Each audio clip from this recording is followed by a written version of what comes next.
મિત્રો, વ્યસન મુક્તિના ક્ષેત્રે ખાસ કરીને આપણે વાત કરી રહ્યા છીએ ત્યારે વ્યસન મુક્તિની બાબતમાં આજે પણ આપણે ખૂબ જ પછાત છીએ એવું જોવા મળ્યું છે. અનેક ક્ષેત્રોમાં આપણે પ્રગતિ સાધી છે.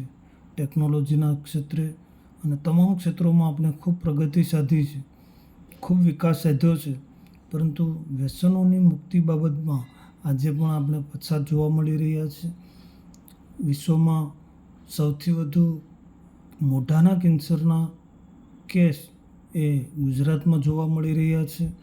આમ છતાં પણ આપણે ગુજરાતીઓ આ બાબતમાં બેદરકાર બની રહ્યા છીએ અને વ્યસન મુક્તિ અપનાવી રહ્યા નથી. તો ખાસ આપણે આ બાબતે વધુ ધ્યાન આપવું રહ્યું. વ્યસન મુક્તિના મારા વિડીયોની સિરીઝમાં હું વ્યસન મુક્તિની અનેક ટિપ્સ અને ટ્રીક વિશે અવારનવાર વાતો કરતો રહીશ.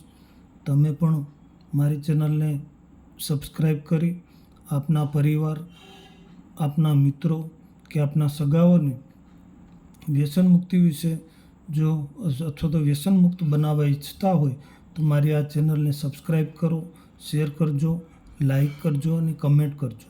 વ્યસન મુક્તિ વિશે જ્યારે વાત થઈ રહી છે ત્યારે મોઢાના કેન્સરની વિશ્વમાં સૌથી વધુ આપણે ત્યાં કેસ છે એની મેં હમણાં વાત કરી. તો એ દિવસો આપણે અત્યારે પણ જોઈ રહ્યા છે કે મોઢાના કેન્સરનું પ્રમાણ આપણે ત્યાં ખૂબ વધ્યું છે. આપણે આપે પણ જોયું હશે કે બજારમાં જતા આવતા ક્યાંક ને ક્યાંક જડબું કાપેલા લોકો આપણને સહજતાથી જોવા મળી જાય છે. તો આ પરિસ્થિતિ એ મોઢાના કેન્સરોનું પ્રમાણ આપણે ત્યાં કેટલું છે એ ઉજાગર કરી રહી છે, એ સ્પષ્ટ દેખાઈ રહ્યું છે.